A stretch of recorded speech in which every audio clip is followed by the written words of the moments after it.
Biyya alaa biyya keessa bakka jirtan hundatti nageenyi rabbii isiniif haa ta'u.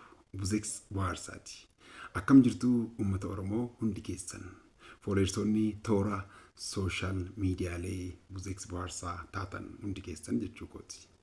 Egaa yeroo ammaa kana torban guyyaa boruu irraa eegalee maandee yookaan wiixata boruu irraa eegalee torbeen maltiimiidiyaa Buzeeks Bohaarsaa jabeessuu lafa qabsiisuu akkasumallee hojiiwwan aartii kanaan dura bifa bittinnaa'een olii gadi hojjetamaa ture bifa toora qabuun bifa buzee qofa fayyadu tun taane bifa ittiin gama kootiin jechuun maqaa kooti buzeen garuu dhaabbanichis anaan hundaa'u malee kan uummata kanaati kan ola deemtotaati.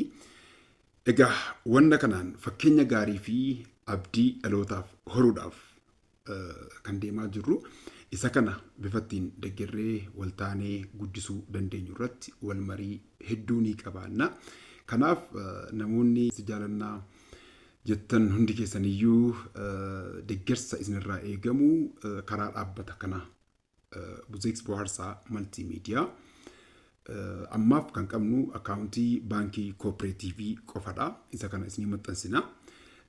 Kan baankota garaagaraa barbaada. Isaan kanaa wajjinis diil gochaa jirra. Galatoomaadha.